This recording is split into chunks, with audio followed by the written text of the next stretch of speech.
Today is May 22nd, 2019, and we had some huge games last night. The Toronto Raptors with a 120-102 shellacking against the Milwaukee Bucks to even up the Eastern Conference Finals at 2 apiece, heading back to Milwaukee for Game 5. And we have the St. Louis Blues heading to the Stanley Cup Final for the first time since the 1970s when they faced off against those very Boston Bruins. Bobby Orr had that tremendous diving, iconic picture goal. And we also have the Warriors head into their 5th straight NBA Finals. But supposedly KD, as we speak, is speaking to other players about joining them in the Knicks.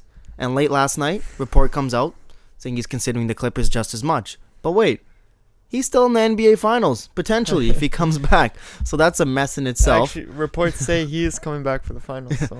And then you have Magic Johnson in a tell-all-be-all interview with First Takes, Stephen A. Smith and Max Kellerman. We'll dive right into that as well. He had some very revealing things to say about the dysfunction of the Los Angeles Lakers organization. That's my brother, Kucukovic. I'm Jay Boyal, and you're watching In the Mix. Let's get started. All right, Toronto Raptors. It's 2-2, heading back to Milwaukee. They spanked the Bucks last night. Game 3 was a dogfight, double overtime. Kyle Lowry fouling and Powell, Giannis fouling out. But last night was the Raptors that we know can perform, and they finally came to fruition. And what I loved the most, just to kick things off, Leonard, you could tell he was ailing, and Kyle even said it after the game. The whole game. He said we knew Kawhi couldn't give us everything. We had to help him out. But what I love about Kawhi is that he didn't force the issue yesterday. Only went 6 of 13. He didn't try to find himself and take 25, 30 field goal attempts.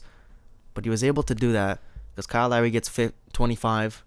And he goes to the line, goes 10 of 10, which is a huge difference. And you get Norm contributing 17. You get Gasol was at 16 or 17. Ibaka playing well. Everybody's showing up. Fred VanVleet, essentially a 30 piece for this guy when he gets 13 points. Honestly, yeah.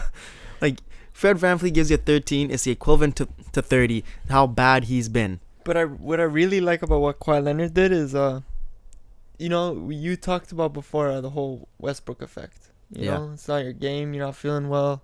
Just keep throwing up shots. He was throwing up 26 shots in the series. He cut that right in half. Right in half. Because that's a smart He saw other people player. Contributing, helping him out. You know what? Let it be their game. Well, it's a lot easier, right? We said Norm 18, Fred 13, Serge 17. When the whole team shows up and for the life of them just hits shots. Because that's the main struggle that's been for the Raptors. Support players and everybody outside of Kawhi and Kyle pretty much has been just clanking open shots. And surprisingly enough, our bench has been our biggest issue.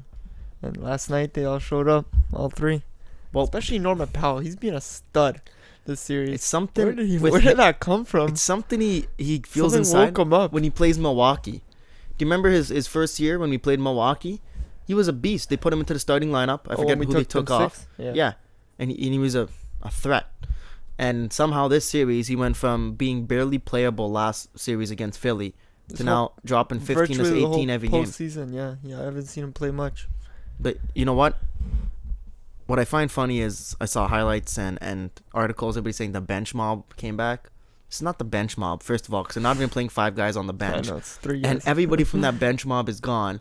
Powell didn't even play that year that we had the bench mob. He was injured.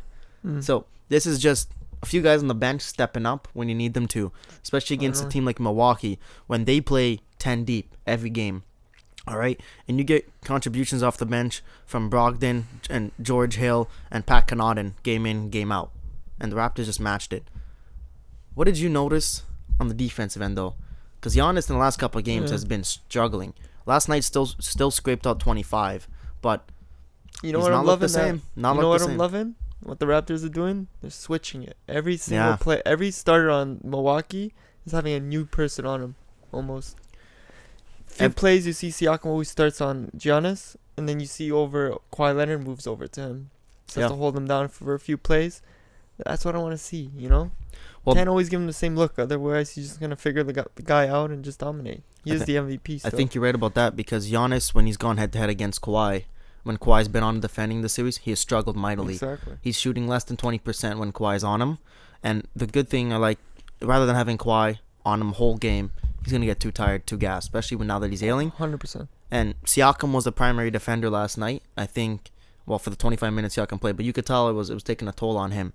I think the biggest adjustment they made after game 2, it's got to be helped by committee on Giannis. Yeah. Don't let him beat you. If the other guys beat you, other than Brook Lopez, they finally figured out how to play defense on that guy. That once he's past that first defender, the second and third defenders are coming very quick.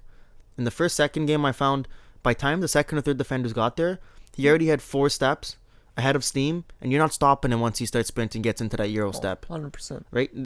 He's too athletic. He's too a beast. Strong, too big. So if that support comes ASAP, very quick, you're eliminating him. And when he's got to go against 2-3 guys on the inside, and that's the biggest thing for me. They haven't really forced him to shoot the ball because he struggles shooting the ball. Yeah. But he's not getting it done on the inside either. And it's true. He can get his 23 rebounds if he wants. They've kind of figured out the Milwaukee offense. You know, the ball's mostly going to be in Giannis' hands. Yep. So if you keep switching guys on him, give him a fresh face every time. Yep. He's going to cause problems, and then just protect the role players, around him.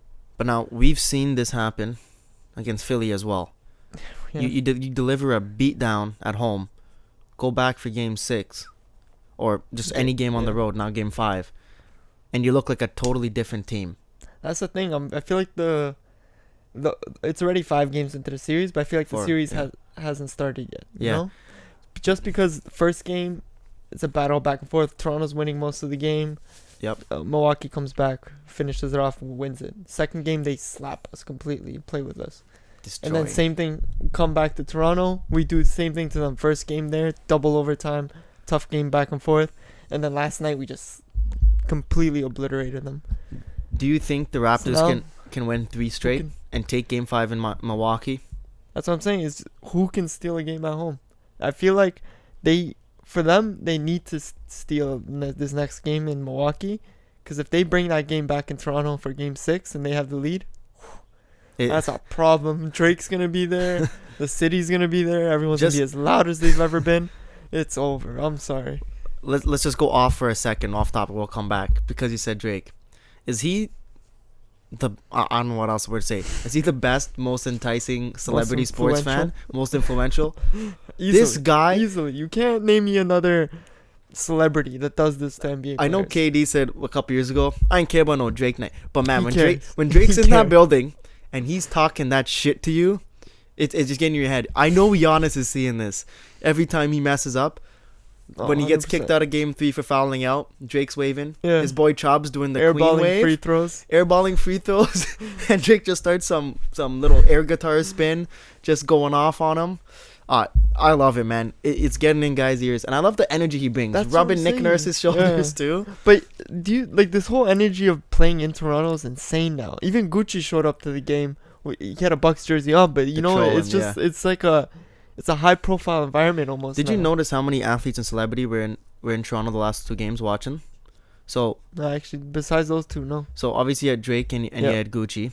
You also had PK Subban, Nazem Kadri, Mitch Marner, Max Domi, Donovan Bailey. You know, the great sprinter for Canada. Yeah. There's somebody else as well. That's the 7 people. That's what I mean. People coming out to watch. It's a nervous environment, you got to perform in front of all these guys. Yeah, but I just think the energy and the morale around this team right now is so high. I just hope the Raptors keep riding that wave. But to your credit, come that game 6, that's going to be a shutdown in our building if you bring that 3-2 lead back home. Exactly. To win 4 straight, it'd be nuts. But I can see it happening. I can see Raptors in 6. But in order to win, let's not get ahead of ourselves. Game 5 in Milwaukee, you got to do a couple things. Well, we've been bad on the road. Yeah. So the bench, Nick Nurse spoke about it. For some reason, our bench guys play a lot better at home than on the road. So Van Vliet, Powell, and Ibaka, you got to bring energy before anything, especially Serge. Then start hitting your shots and make it easy. Don't take no dumb shots just because you want to hit a 3 like we've seen so often, Fred. I know everybody's excited about Fred, but hey, that deep 3 that went off the backboard, lucky shot, dumb shot. Why does he have the tendency to pull up 5 feet behind the 3-point line? Yeah. You're not Kobe Bryant. You're not Steph Curry. I know. Make it easier on yourself is all I'm saying. I want to know what plays they run in practice for that to be his shot. Is he hitting those in practice maybe? Talking about practice though. talking about I know, practice. but I don't. It doesn't make sense to me sometimes. Well, it's like It's like, who? You're not the fucking top player on the team. like- Why are you running up and just? I know. pulling It's up like from my beyond uncle the sent me three? a video of Danny Green warming up before Game 3, Yeah. and guy bangs in like 15 straight 3-pointers, and he's like, I don't get this. In practice, they never miss a shot. Yeah. In the game, this guy can't hit anything. Well, that's what's it called? You ever see Shaq said the whole tightening up? Yeah. It's like now in the playoff series, everything starts to tighten up. Yeah. You know, your whole body starts to tighten up. You ain't shooting the same. You're not. Practice ain't the same. All right. So, and then besides that bench, hey, let's acknowledge Kyle Lowry. I think is having his best stretch of playoff ball in his career. Finally, yeah. I know it's not a whole lot to go off of, but He's been consistent. this guy this series Mm. has come to ball out. So everybody needs to just get off his back, because he's gonna give it to you in Game Mute 5. yourself. He's gonna give it to you in Game 5. Oh yeah. So biggest thing is the defense. And don't not let Milwaukee get going, go on 15-5 runs, Yep. get the building into it, and get the energy and everybody jumping around. I Because feel- then it's there's gonna be always- like Philly yeah. and where Embiid's dancing with the airplane all over again. I feel like there's like a tendency for like the first half we always play well. We show up, and the second half around the third quarter, early in the third, Yeah. we start to fall right off. Which I don't That's a problem at home sometimes too, right? understand. And I like how Nick Nurse has changed the rotation in terms of when he's resting Kawhi. Last Yeah. 2 games, rest him at the end of the Finally. third, as opposed to start a fourth. It took him 2 Exactly. series to figure it out, but Which- he's finally got it. But at least he's done it. You know, he's done something Dwayne Casey didn't do. Yeah, adapt. He changed it up. Adapt. Exactly. All right, so there's something that you said to me right before we started recording. You saw on First Take an episode, Yeah. Max Kellerman, claiming So it's that interesting. Giannis Antetokounmpo and Kawhi Leonard are playing this series to determine the best player in the world. In the league. Well, I don't know. Yeah, I guess Well, it's the world. too, yeah. Do you agree with that? I don't know. I feel like making that statement, you're kind of. Is he like the thing is he talking about right now? He's talking about right now, best player in the world. It very well could be, because after that whole series with the Warriors and Houston, I feel like Giannis is the MVP this season, and postseason MVP has to be quiet. Like you can't tell me anyone who's been doing what he's been doing. Listen, I get how great Giannis is, Yeah. but the Raptors have shown last few games there's a way to limit him. Oh yeah. So Kawhi doesn't get limited besides his leg being hurt. Exactly. Before that, he was getting double, triple team. Even Game He 3, didn't have a weak point. there's one freaking play in game. that double overtime when he slipped through a triple team. Against that triple team, everybody in my house was screaming, how's he going to get through this? And I'm like, he just did, right? Yeah. He'll find a way more than Giannis will. And that's also because he can step out and hit the shot. Giannis shooting, I know everybody was talking about coming into the series. It's gotten a little bit better. He's hitting threes, taking mid-range shots. Yep. It has been brutal against the Raptors. Even free throws, airballing and clanking off the front of the rim. Missing. That 1 week rest did bad for him, man. I'm telling you. He's shooting in the 60% from the free throw line this series. You're not the best That's player in the world. fucking People, that's the terrible. first thing you want to point to LeBron James. So Yeah. don't tell me this guy's the best when he cannot shoot in the playoffs when it comes to his biggest series of his career and he can't even hit the And damn honestly, free throw. what superstar has airballed a goddamn free throw? That was so embarrassing to Yeah. see. I'm like, are you? I'm this happy is the Drake guy gave that it we're to him. arguing about for MVP. TSN just gave him the worst airballed play of off. the day. Fucking free throw. And then I think my second point to that take by Kellerman is just wait until next season. You guys are forgetting how good LeBron James is. It's the fact that everyone. you're used to seeing him in the playoffs for 8 straight years, and now you don't. Wait till he's there next year. I pray to God he is. For me, and you'll this be postseason has reminded. been weird seeing him not there. Ah, You know, it it's just been hasn't hella been as weird. enticing. Because Exactly. you're used to, you cannot miss a LeBron James playoff game because he's going beast mode. Exactly. And it's entertainment. No matter who he has on his And freaking team. I don't know if you saw, Adam Silver, NBA commissioner, another guy who was in the Yep. stands last night, in an interview, says the LeBron James effect is so big, Eastern Conference TV ratings have gone down, and same with the West. Because of LeBron James, he's thinking of starting West Coast games earlier now. Yeah, I saw that. Moving it to So 9 p.m. so East Coast people can watch West Coast games. I'm all for that. I'm all for it, but honestly, I wasn't missing the West Coast games anyways. I didn't No, mind the whole you and me 10 were p.m. staying up, start, but I yeah. hated how so many people were not seeing. Same thing with hockey. So West Coast, East Coast bias, right? Yeah. They're missing all these great sporting events just because of time. People go to sleep early. Well, they're and not also thug life like us. when yeah, that's true. But when Portland plays Denver for 4 overtime straight, like there's no way you're staying up for that. That's like a 3 a.m. game. Didn't you? No, not for the 4 overtimes. I have to watch the rest of it later. So this guy missed the 4 overtime game.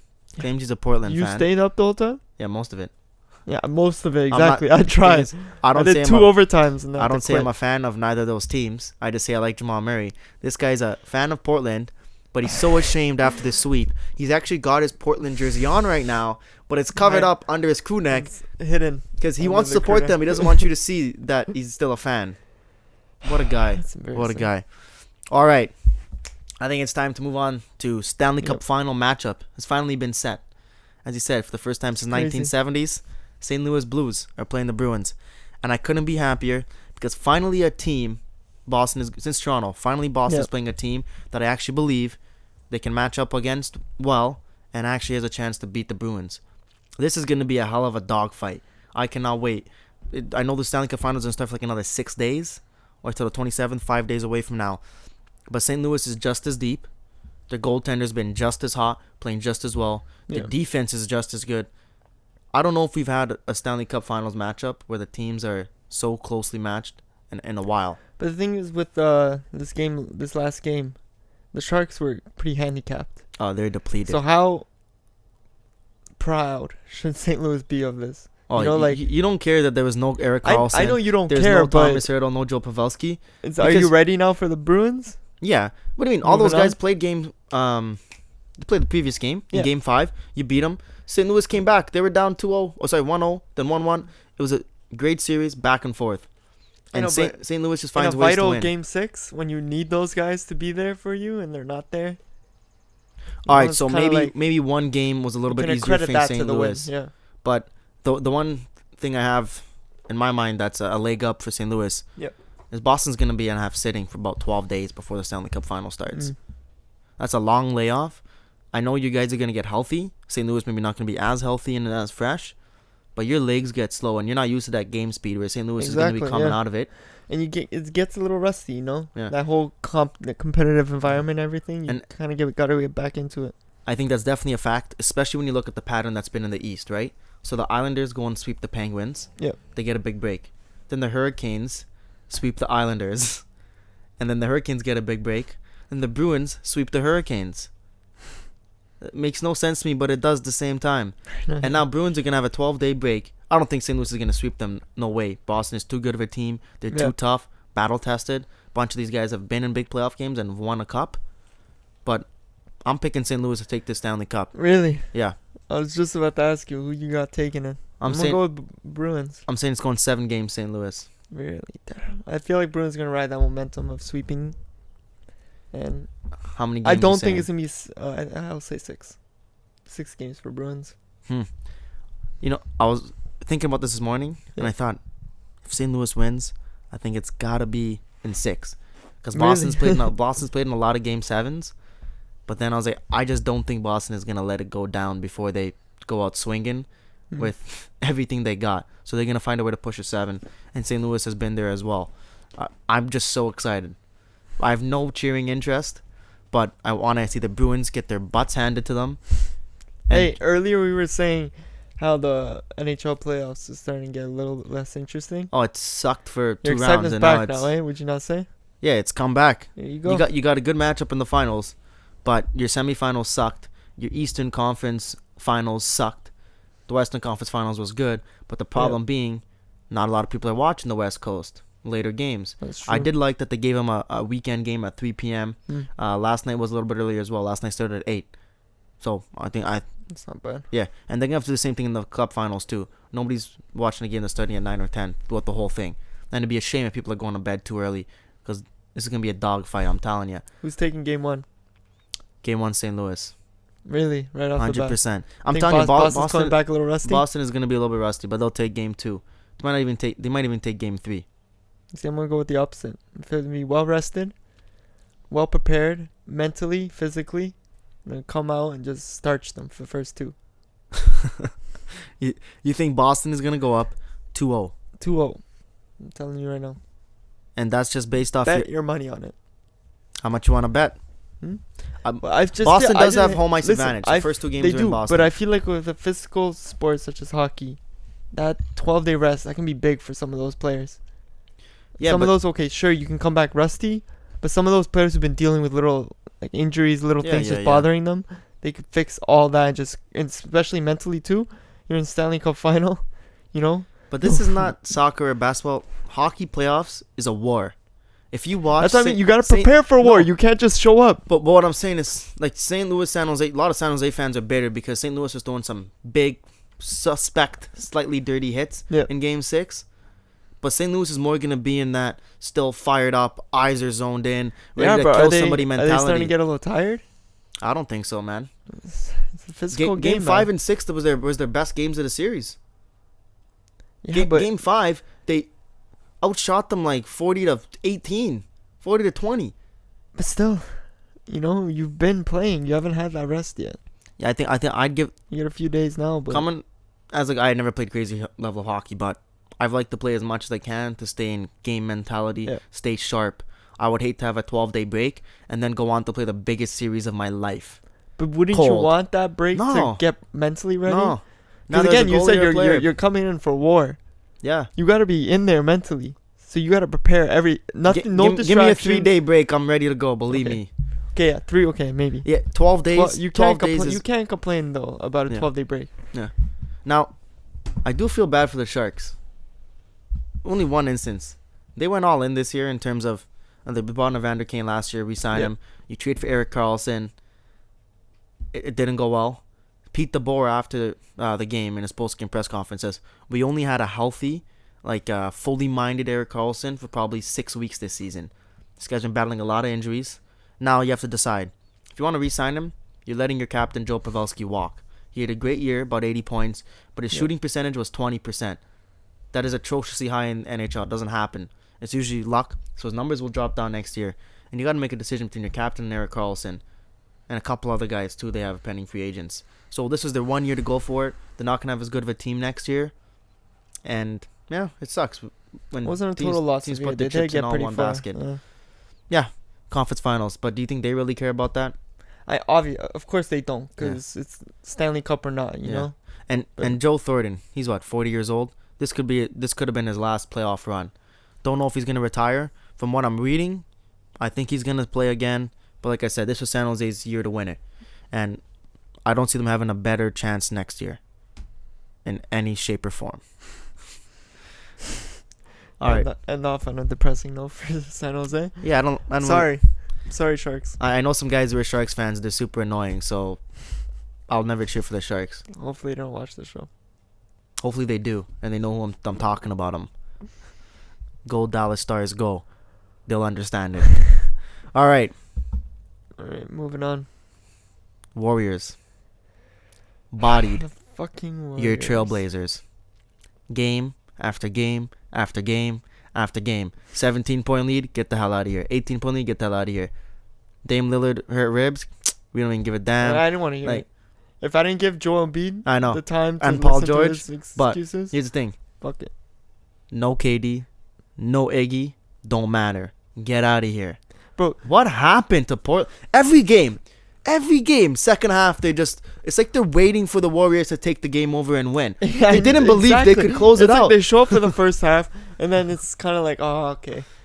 Well, okay, now Steph Curry's shooting, so fuck it. Steph's gotten all hot. Klay Thompson's in everything, fuck it. Oh my god. Just let them keep shooting. The thing is, they took 18 3-pointers in the fourth fucking quarter last game. What's it called? Portland. Like, why are you trying to outshoot the Warriors? That's the worst strategy. That's like, okay, let me point at your strength and let me just attack the strength and just ignore the weaknesses of the Warriors. Like, it makes no sense.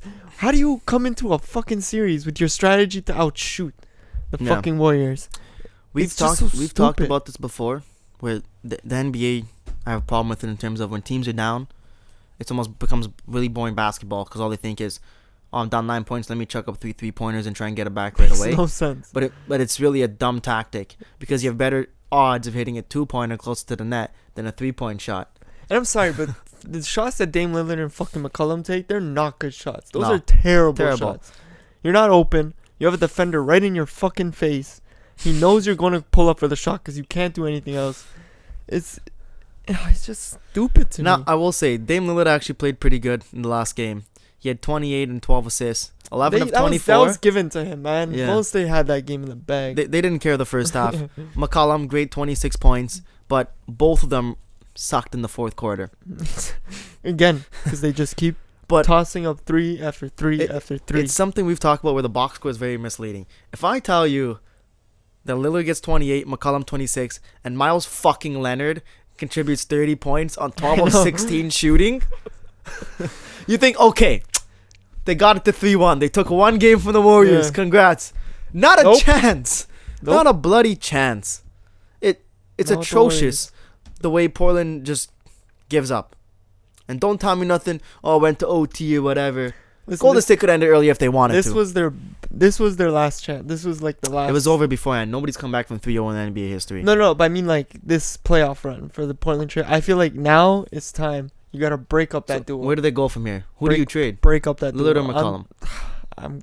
You gotta get McCollum out of there. I'm sorry, but when you're not providing offensively, you just fucking hide away for the rest of the game. You know, for the first series against OKC, he didn't have much to contribute offensively, so you didn't even hear about him. I didn't know if he was fucking playing some of the games.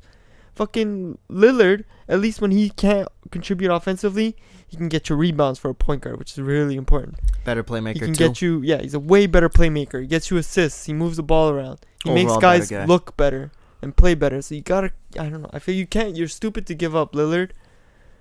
And like McCollum, he's a great player, but I just feel like that duo is just not working. It's not. What interests me is NBA watches each other, right? Yeah. You see the 2-guard system where your best players are point guard and shooting guard. You saw the Raptors only go so far because you got to get a tougher presence inside who can do different things. Exactly. You need an impact forward, right? You look at Washington Wizards, same thing. Bradley Beal, John Wall, can't do nothing. And then Portland, Lillard and McCollum. It's your first time you got to the conference finals. When push comes to shove, you're not good enough. Why does everybody think their point guards and shooting guards can do what Steph and Clay do? It's the only team. It's the only team in the history of the NBA where your top 2 players, your point guard, shooting guard, and they're phenomenal. It doesn't work.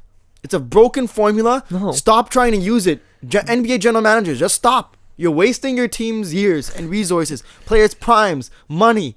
You're dumb.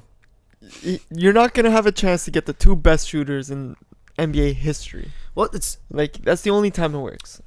Well, here's the thing. Have you ever seen a player that's undersized dominate the NBA in the playoffs besides perhaps Steph Curry? And even Steph Curry in the playoffs is up and down, right? Yep. Now he's been playing a lot better since KD's gone out. Okay. Your point guard and your shooting guard are usually your 2 smallest guys in the team. Why do you think that's going to win playoff games? Why?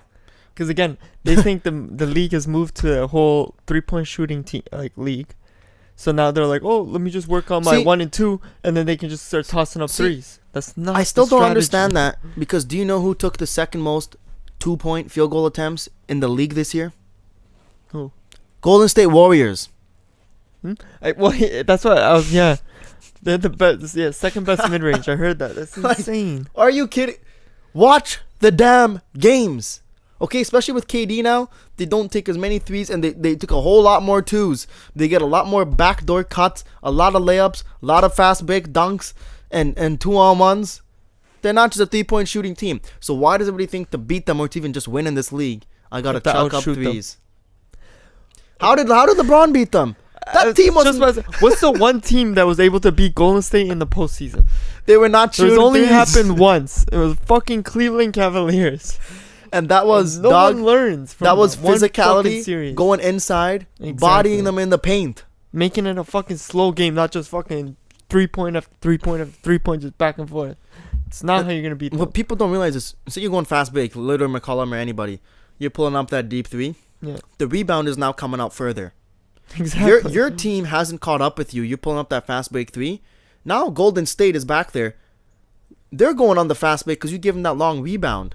And if you guys have gone forward, well, now it's easy 3-on-1 for Golden State or any team, right? the further shots lead to further rebounds, and if your team isn't set up to get back on transition defense, you're actually hurting yourself even more because you missed your shot and gave the other team an easy bucket. And again, you're undersized. And You're that's just missing your coaching. freaking starting center. You don't have anyone to clean up your terrible 3 points. So who what's How the did plan here? Ennis Cantor, Mr. Not Eating Food, do in the know- final game?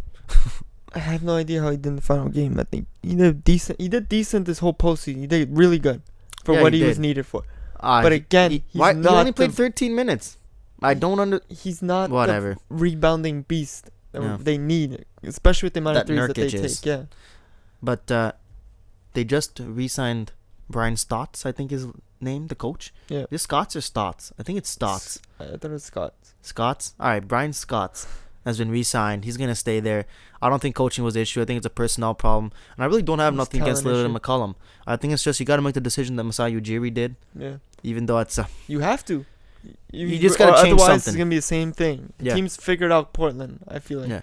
it's the they've same been sweep last year. They got sweep this year. Too. same mentality as when Boogie Cousins got traded to Pelicans.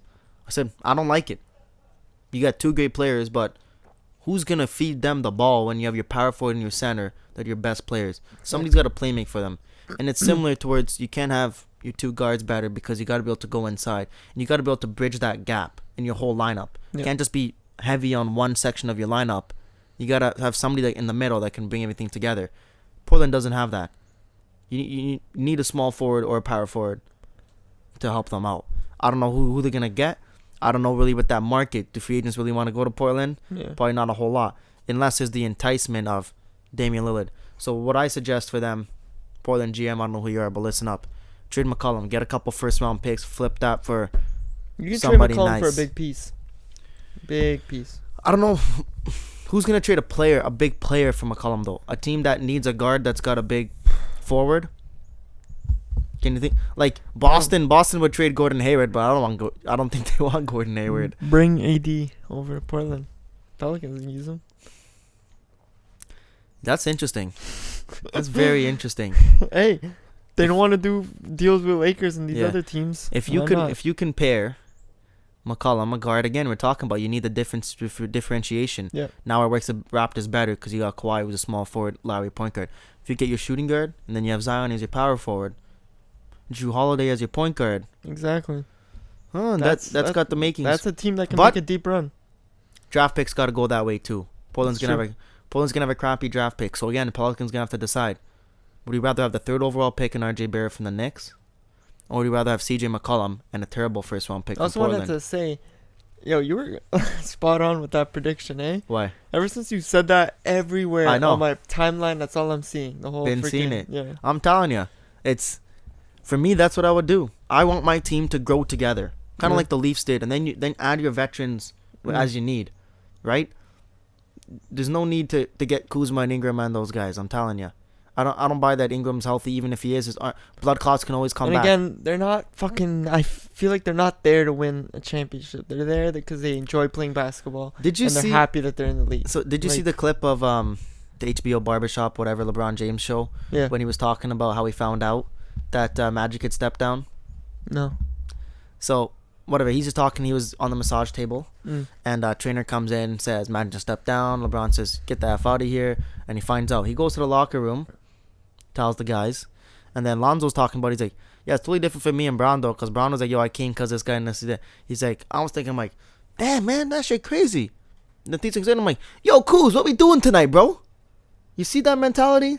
Your president just stepped down, and he said he's laughing about it. 2 seconds later, he's like, yo, Kuz, what we doing in LA tonight? Where we Exactly. tearing it up? What ass he's trying to smack? Like, This is why they were so hurt with LeBron, not LeBron, Magic and them trying to trade them. yeah. Because they love being in the NBA. They love playing basketball, and most importantly, they love being in LA. Yeah. So do we want to move on to the Magic, or you have anything else left with Warriors? I'll close off with this. Tremendous for them, going to 5 straight NBA Finals. And again, Curry, I'm sorry if I've ever talked shit about you or said underrated you. Yeah. Played You amazing. believe he's a top 5 player now, buddy? Hmm? You believe he's a top 5 player now? Arguably could Better be than top James 3. Harden. Tell you that much. Hmm? He's top 3. Well, there's no argument you can really make saying James Harden's a better player. No, Not anymore. Not a better shooter, not a better playmaker, not I'll ask better you. for I'll his ask you team. one question before we move on from the Warriors. This time, change of scenery. NBA Finals. They're gonna be starting on the road, either in Toronto or Milwaukee. You think that's a big deal or no deal? No deal. No deal. Me too. Not for Warriors. I Again. will say it's a big deal for Toronto or Milwaukee to be able to start at home and maybe scrape out a win, as opposed to starting in Oracle where you know you're gonna come home down 2-0. Yeah.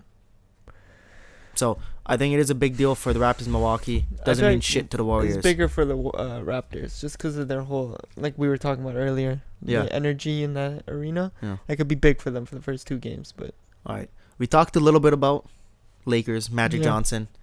If you are unaware, somehow, so Magic stepped down from his president role with the Lakers close to a month ago now, 3 weeks, and sits down spontaneously too, so no warning, no nothing. Just didn't tell Braun, later, didn't guys. tell his boss, Jeannie Buss, didn't tell Rob, just didn't tell nobody, just the media had a press conference. Now he does an interview. Or we'll call it an interview because that's supposed to be, even though it wasn't really an interview. Stephen A. Smith, Max Kellerman, he spoke with them on First Take, ESPN show. He was there for about 22 minutes. He was a lot more open than I thought he was going to be. I know, I was actually Talked surprised. on some interesting discussion points. When I'd sent you the link, you're like, I'm done with this guy. And I'm like, just watch it. And you're like, oh, now I'm interested. What was the most surprising, because we don't got to get through everything he said. What's the most surprising revelation or thing that you heard out of that 20-minute segment? Honestly, the most surprising thing for me was how open and like how willing he was to just literally put almost all the blame on Rob Pelinka. Yeah. And he really avoided trying to put any blame on Jeannie Buss. No, which I was surprised. He was praising Jeannie Buss. He had nothing but good things. But it seems like a lot of the issues. Rob, though, on the other hand, see, no. Here's my issue with Magic. I've teed off on him before. Yeah. But he's so biased towards Jeannie when she is part of the big problem too. Rob is an utter moron. But Jeannie has no idea what she's doing running an organization either. But he refuses to acknowledge that because he's friends with her. So, to me, the Tim Harris guy, I'd never heard of Tim Harris before. I had no idea who this guy was. Up until a few minutes ago, hours ago, we had no idea what position he held. So he is for the chief operating officer, COO, Yeah. of the Lakers organization. So he's the business side of stuff. He's not basketball operations, right? Yeah. So his name came up. Let's get into the coaching side. Frequently. When Magic said the main reason why he stepped down was, he said, Rob Pelinka's backstabber, talking smack behind his back, saying he's not in the office enough, which I said is a problem too. Magic claimed that Jeannie knew he wasn't going to be in the office that much. I'd like to hear Jeannie's side of that. But says Rob was a backstabber. Then the main reason is he wanted to fire Luke Walton. Yeah. Has the first meeting with Jeannie. She says, maybe. Next day, she goes, okay, you can fire him. Then the third day, they have another meeting. And this Tim Harris fella's in the meeting, COO, and says, no, I don't think you should fire Luke and this and that. And Magic goes, so how does a COO of the business side have power over the president of basketball operations? You shouldn't have even a word. You shouldn't be in that meeting No. regardless. That's why I say, why is Jeannie bringing people in these meetings that should not be involved? All right? So they say, no, you can't fire him. That day, apparently, is when he walked downstairs and quit. But then they still fired Luke Walton. I'm telling you right now, that's man a little too late with him trying to explain his side of the story, and it does not add up. He did not plan this throughout. They still got rid of Luke Walton. If your main issue was trying to get rid of Luke Walton, they didn't let you.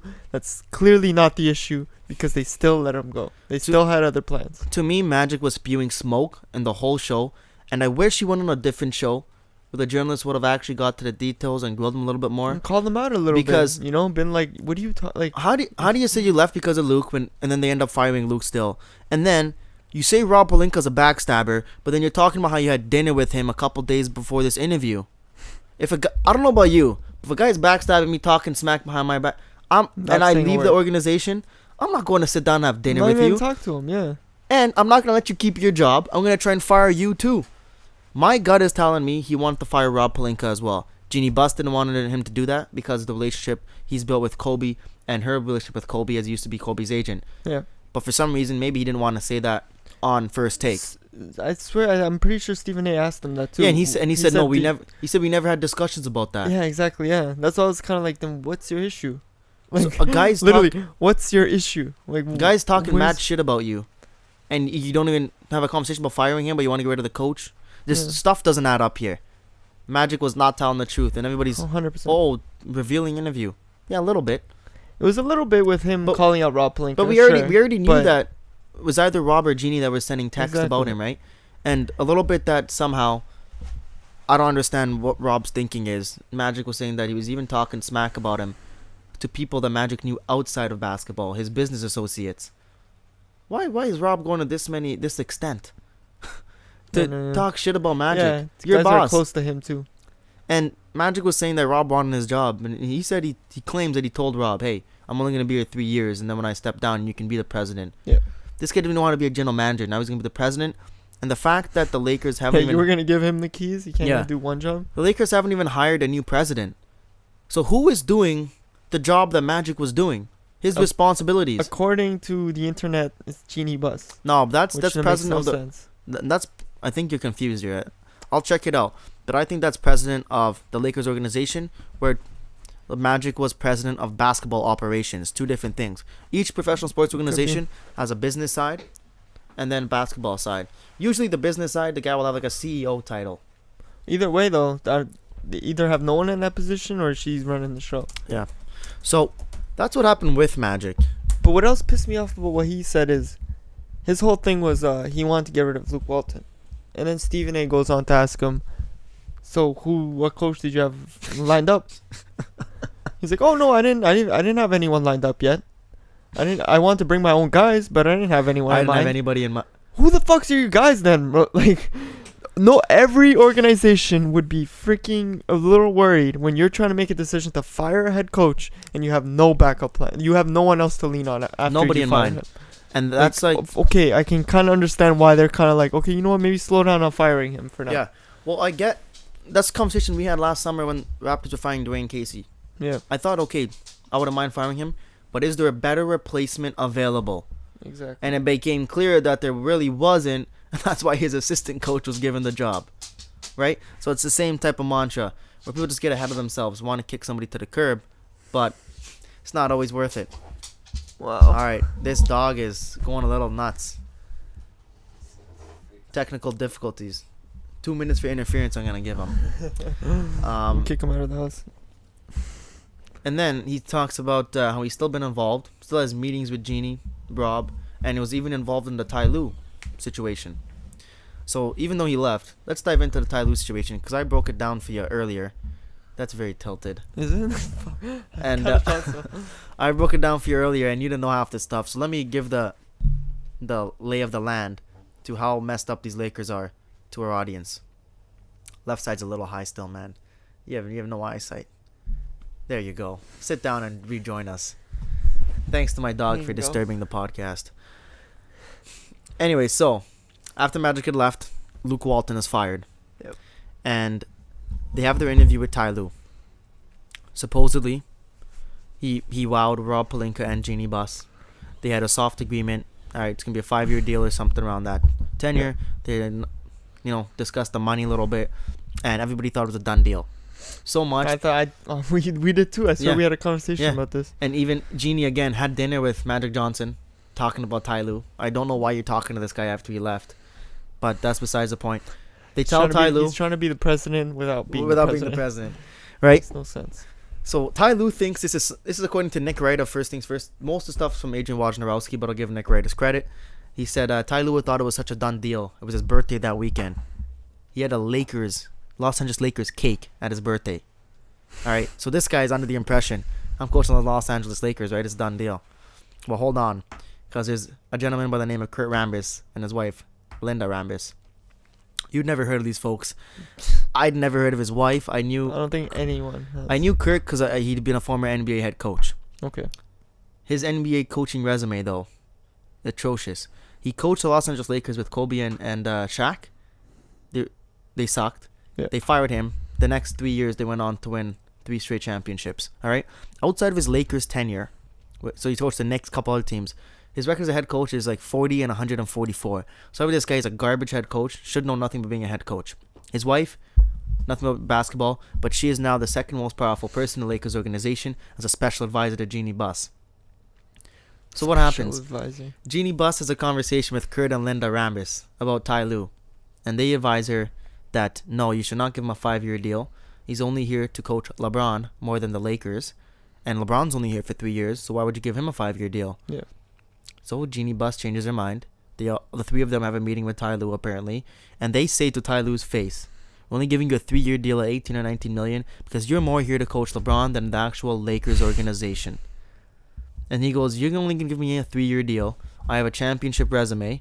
I've coached LeBron before. Yeah. When you gave Luke Walton a 5-year deal, and only experience he had was 40 games with the Warriors, and a monkey could coach the Warriors. So Ty Lue apparently said, F off, I don't need this, and hit the road. So that is how messed up. And then you end up with Frank Vogel. And the best part of Frank Vogel's introductory press conference is somebody asks Rob Pelinka, hey, Frank Vogel wasn't your first choice. We know you guys want to hire Ty Lue and somebody else, and you got stuck with Frank. But what do you like about Frank? And they asked Vogel the same thing. Yeah. And Vogel's face was like, why am I even here? Like, utter instant regret. Who wants to talk to Frank Vogel? Everyone wants to hear what Ty Lue has to say. No one cares about Frank Vogel. Yeah. But that is how dysfunctional and how destroyed this Lakers organization is. They have people in positions of power that have no experience making basketball decisions. Everybody involved. Jeannie Buss was gifted the organization from her father. Exactly. This is what I feel is her lack of like almost experience and knowledge about and that's how why to she's run trying things. to pull in so many different You people. can't be having a special advisor who has nothing to do with basketball telling you what to do. Like, and it was just married to a guy who was a coach. What the hell does Linda... If I'm misinformed, please, somebody tell me. What does Linda Rambis know about basketball operations and building a basketball team? she's watched Shit all. she stays up for the West Coast games, man. That's it. West Coast. She's staying up late nights. Exactly. But from everybody, Jeannie to the Rambises to Tim Harris to Rob Pelinka, who is an agent, everybody in that front office right now knows nothing. And you're telling me they're going to have meetings with superstars this offseason to try and recruit them to come to the Lakers. Why the hell would you go to the Lakers? Literally one reason and one reason only. LeBron James. So, And you want to win a championship, I guess. if you go on a meeting with the Clippers, Yep. and you have Steve Ballmer, Jerry West, Doc Rivers sitting there. Okay. All right, stacked guys, all basketballs. Steve Ballmer's got all the money you want in the world. But you know what they're missing? Jerry West, hold on. You got 2 max salary slots, right? Okay. Without going into the luxury tax, you have Steve Ballmer, who's like $100 billionaire. I mean, he's got a stupid amount of money, right? He'll go into luxury tax, no problem. You got Doc Rivers, great GM, great coach. You go to Dallas Mavericks. I think Colin Cowherd was doing this comparison, and you see you got what's that owner there? Mark Cuban. Mark Cuban. You got Carlisle, the coach. Yep. I forget the GM's name, renowned guy. And then you see that you got Porzingis, and you got Luka Doncic, and another max salary slot. Going around the league pretty much. Even if you go to Boston, you're talking with them. You got Danny Ainge, and you got what's their coach's name? Steve Phillips? Brad Phillips? Brad Stevens. Brad Stevens. There you go. Right? I mean, And you're impressed. You go to the Lakers. You better pray to God that LeBron James is the only person opening his mouth in that meeting. Because if Jeannie Buss or Rob Pelinka or Kurt and Linda Rambis or Tim Harris say anything, the players are going to start laughing and walk out on LeBron. Real He needs to shit? be the only guy talking. Real shit. Fuck it. Make LeBron player and president. At this point, you may as well. That's the move. You know when people were ripping LeBron for Cleveland being GM LeBron? Yeah. They need GM LeBron right now. That's why Cleveland got a fucking championship. Exactly. LeBron was not GM LeBron in Miami No shit. because he had Pat Riley running the operations, who's a respected guy, knows what he's doing. But in GM, he needed to be... in Cleveland, he needed to be GM LeBron. And obviously now in the Lakers, it needs to be GM, president, coach, player LeBron. Because what the hell is Frank Vogel going to teach LeBron James about basketball? Nothing. And do you think LeBron James respects Literally Frank Vogel? No. No. That's why I thought it was like a do or die with this whole Ty Lue thing. Yeah. You need a coach who LeBron's going to respect. And like who he's going to work with. That he feels that coach can actually add Frank something Vogel's to me. not that guy. I'm telling you right now. And now it's the same thing as guy. Luke Walton. What's the difference between Luke Walton and Frank Vogel? Maybe Frank Vogel's a little bit better with He's older. with play-by-play stuff and the analytics, a little bit of that stuff. You hear that? Kind of knock something. Yeah, Oh, we're fine. But it's the same thing. The respect and the continuity. LeBron didn't give it to Luke Walton. He's not going to give it to Frank Vogel. I don't think. You see at that press conference, LeBron was right in the back the whole time, arms crossed, leg on the wall. What's I feel like he got a little blindsided with the whole Magic Johnson thing. 1, 2. He's he not was happy hoping Ty Lue's coming in, sees a familiar face, someone he respects, loves. That didn't work out. What does he have to be happy with this organization? He has a bunch of young players who don't respect him enough to play with his system, and then now the freaking office and everything around Lakers is just falling apart. I will say this though. You got yourself in a mess, man. He isn't a mess, fam. But do you think, say they had no free agents, they run this team back, LeBron's healthy all season. Yep. Lonzo's not out all season. Ingram's not out all season. And Kuzma keeps balling, getting better. I think they're the 4th seed in the West. If they ran back the same squad. I don't feel like that squad. No, not with that What do you mean? They were in 3rd place, 2 games out of the best record in the Western Conference. It's too early. Clippers Christmas. were in 1st place at one point. You know, like, things change. You know, teams yeah, but start to pick I it up. think if they don't have those injuries, I think next year if they stay healthy, run it back, 4th seed, man, 4th seed. Hey, this all depends also on how Clippers look next year. Oh, it depends if they get 2 free agents. If they get freaking guys like Kevin Durant coming in and shit, stuff like that, then it's that's a problem. Yeah. Right? Like KD said, we totally skipped this, but so it's been reported. Colin Cowherd, Nick Wright, everybody's saying KD as we speak now is talking to players about going to the Knicks. All right. So the Knicks or Clips? The Knicks. He's talking to players. Then late last night, get a notification that he's considering the Clippers just as much. How, when your team is in the NBA final, are you recruiting players for next year already, man? This guy is a piece of crap to me. Doesn't give a damn. Hey, since he joined Golden State Warriors, you kind of lost respect for him in that aspect. Oh, for sure. So it's kind of like, this is what it's Kevin Durant. I expect hearing this nonsense. You expect this stupid shit from him because his head doesn't work like a normal human being. He's okay. I can say he's one of the best players in the league, top 2. However, he's not a respectable guy in the NBA. No, he's not. Do players really want to go over and play with him? They saw how Steph and Clay and Draymond had to take a back seat. Maybe if they got nothing left and they want to win the title, sure. I could see Kyrie going to play with him. I don't see Kyrie. I don't see attraction to him. People want to say that people don't want to play with LeBron. I think people want to play with LeBron more than KD. Oh, 100%. And especially what I think doesn't help him is you watch this Golden State team now that KD's not playing. Steph's playing better. Draymond's playing better. Iguodala's playing better. Looks like they're having more fun without KD there. How could that be? You tell me players are not looking at that? You want me to tell you why? Why? I still remember this was from years. This is while KD was in OKC. Yep. This is This is before they even went those 7 games with Golden State. Yeah. Dion Waiters, who used to be a shooting guard on OKC. Yes, I'm familiar with Dion Waiters. Runs up the court with the ball.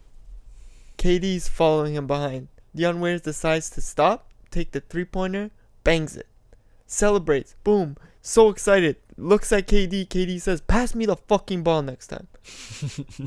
This guy hit the 3. If he missed it, sure, say it. This guy hit the 3 and he told him, "Pass me the ball next time." It's that mentality I feel like a lot of players don't like. This is why I feel like Draymond and KD get into it sometimes. How did that beef start? Because KD said, "Why did you not pass me the fucking ball? Give me the ball." He wants to do like that's why I feel like Kyrie wouldn't want, like, Kyrie needs that figure, almost like I wouldn't say father figure, but like he needs somebody to take leadership. Like, yeah, exactly. Right? Teach him almost how to grow in this league. Draymond all this year we're talking about KD. What happened to this guy. He sucks at balling. Look at last game. He goes 18 points, 14 rebounds, 11 assists, 7 of 13 shooting. Went back to his old ways. And does everything outside. Huge 3 in overtime. Exactly. Seals the game. He's not taking that shot with KD there. If he wants to get yelled at, sure. Yeah. So, yeah, that guy just, every time I read a headline or get a notification on my phone about what he's going to do in the offseason, or I've seen a talk show, it makes me sick. How are you not checked into this, focused on your team right now? You always say you want to be here in Golden State, you want to be here, you want to win champion, you love these guys. Clearly not, man. Clearly not. All right? So just get your head back in the game if you're going to play in the finals. Otherwise, don't even play. They don't need you to win a But I feel like championship. that's how he feels with when he's in Golden State. That's his issue. What? If he's so confident that they're going to win that championship, that he's already thinking about next season. You know, like You he's never like, know, man. regardless of if I play or not now, I'm getting that ring. I don't care. Because I guess they're looking at Milwaukee and Toronto as like weak. How much is it going to hurt his legacy and status if Golden State wins this chip without him? Does he even get credit for winning 2 rings? That hurts his legacy insanely, I feel. Because that literally just shows they never needed him.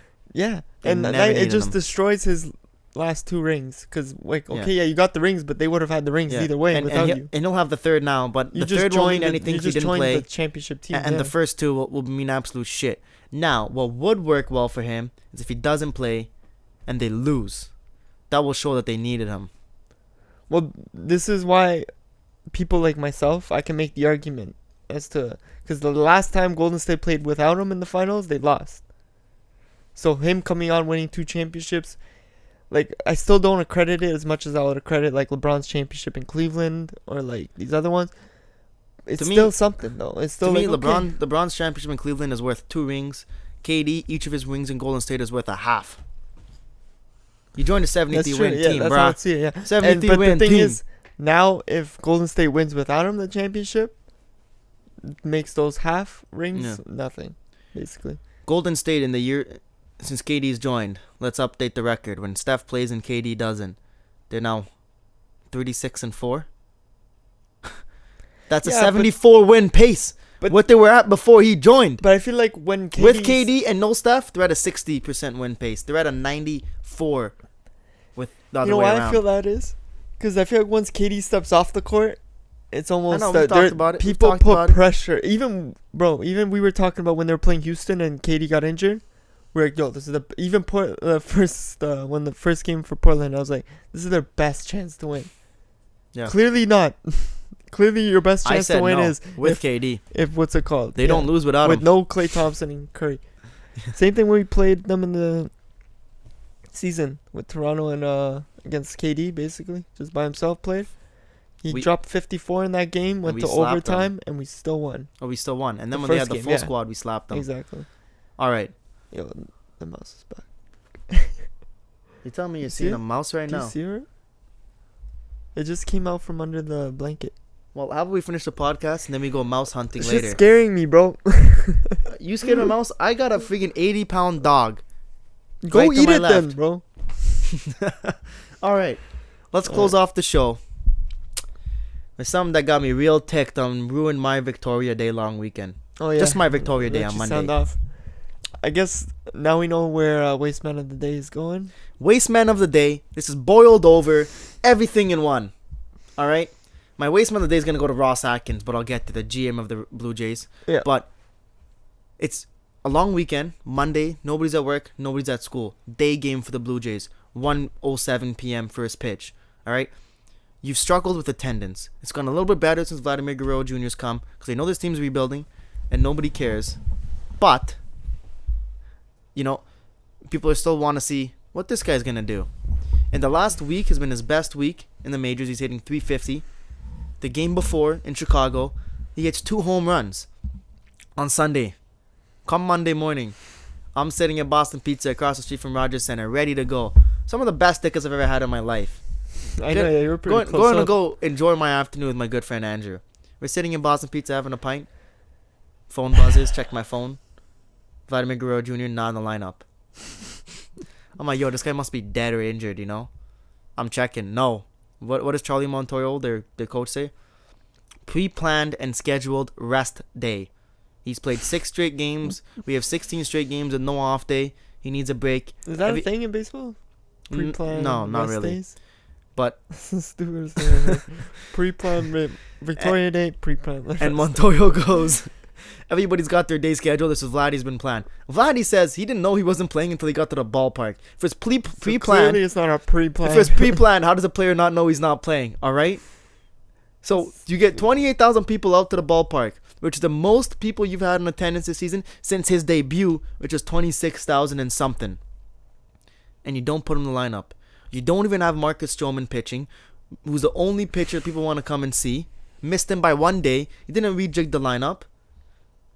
And you lose. Not only lose, you make me sit through a 12-2 smacking, chokeslam, kick in the face of the Blue Jays.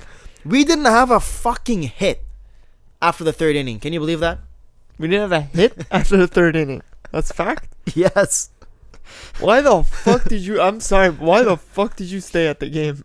Free tickets, they're great seats, and I know, but like, man. What are you watching? I don't leave sporting events early. What are you watching, though? I don't leave sporting events early. At least with baseball, me and my buddy can have a conversation while still watching. But, let me finish it off. This morning or yesterday, Ross Atkins, Blue Jays GM, has a press conference about it. And he goes, I failed to tell Charlie Montoyo, the manager, how important Victoria Day is as a holiday. And he kept saying that. Oh, on all our accounts, I forgot to never told him how important it was. So you're telling me after Montoyo said it was pre-planned organizationally, you are now throwing your first-year head coach under the bus because he didn't know the importance? F the importance. Nobody cares that it's Victoria Day. Nobody's saying, oh, we're celebrating Victoria Day. It's a damn day off. Yeah. People are on holiday. You're taking your family, you're taking your kids to the ballpark and go have a good day and go watch the number 1 prospect in baseball. Nothing to do with Victoria Day. It was just damn the day that you didn't play him. Let's be honest here. Does this Montoyo guy, does he know anything about Victoria Day? He's a Spanish guy. How does he know? That's what I'm saying. Like, inform the man about this stuff. Like, this is your job. But not, it's like, okay, throw him under the fucking bus. Ross Atkins make it seem like he's taking the blame because he didn't tell him. But no, you're saying that it was purely his decision. No, this was Mark Shapiro. Goes up to the president, who has now brought in such a heavy analytical department, not only for baseball decisions and trades and player stuff, but in terms of health and injuries and when guys rest. It's all analytically decided now, and it's baloney. If you want to rest a guy, play him at DH instead of third base. He's only swinging the bat then. Most time if you get injured, it's going to be playing the field. And again, make him DH. I'm sure he has the energy to play every single freaking game. He's 20 years old. Exactly. Like, what? And what happens the next day, Tuesday? Marcus Stroman pitches. Vladdy plays. They win 10-3. Stroman pitches amazing. Vladdy has 2 hits. My God. I said when I was in the stand, I'm like, if Vladdy plays tomorrow and gets a couple hits, I might kill somebody. And I like Ross Atkins, don't run into me on the streets of Toronto this summer. I feel like this was like a troll from Ross Atkins. You know what I mean? It makes zero sense as to why you just, let's just have a pre-planned rest day. And he'd been not LeBron James, man. Like, it's baseball. Yeah, like, baseball. What are you talking about? His body's not in any kind of pain, from what I know. He had an injury in spring training, but that was a while ago, man. A while ago. And I'm sure he's fine. He's a 20-year-old. He's fine. His body fucking... It's not a 45-year-old, 35-year-old, 30-year-old, 20. He's younger than you and me. I got back issues. I got hip issues. And I can tell you right now, if it was up to him, he would have been on that field. Yeah. And one contributing factor is he wasn't playing too well to start the season when he came up. Now was in his hottest stretch. It's 2 homers a game before. And you bench him? Let the man keep ripping the seams off the baseball. Let him get some momentum going. Yeah, like, what the fuck? But could you not have rested him the Sunday or the day after? It had to be the holiday. Mm-hmm. Idiots, man. So Ross Atkins, you get my waste man of the day. Even if Montoyo made that decision, why are you throwing your first-year head coach under the bus? Take some responsibility on your damn self. Again, they can't take it on themselves. You have somebody you want to give a waste man to? Yo, shouts to Charles Barkley as well, yo. This guy's hyping up Jurassic Park. Yeah, after what he said. Yeah. But I'm gonna give waste man of the day honestly to fucking Magic Johnson. I felt like fair. That was a bullshit interview. Yeah, he's lying to us. You can tell. Yeah. And he doesn't really like. Once the job isn't fun, I'm leaving. Welcome to fucking working a job, man. It's not fun every fucking day. You're the president of basketball. You're not a fucking basketball player anymore. You know, like, okay, I understand that's fun every day. This is not. This is a job. You can't. You know what you signed up for. And it's hard work. It's remember fucking when hard. I teed off on him earlier? Not gonna always be fun. He wasn't committed. No, she knew I was not gonna be in the office all the time. Then what? Like, what else are you doing? like I'm like, what? Listen, Magic, enjoy your 5-week, European cruise vacation coming up. And just to add to your point, if you want a serious interview or get his message out, he would not go on first take. Exactly. He Yeah. just wanted to get a big reaction, show as many He wanted people his as name out there possible, again. Yeah. and get some clout. Aside for that interview, you're waste man of the day. All right, and for that reason, you're waste, and we're gonna end this show. I'm gonna cut it off. Well, I think it's been long enough. We've Yeah. dove into lots of topics. You gotta get to work or into your night job in less than 2 hours. Yes, You gotta sir. prep. We gotta edit some video. So for Kucukovic, I'm Jay Boyal. Thanks for watching In the Mix.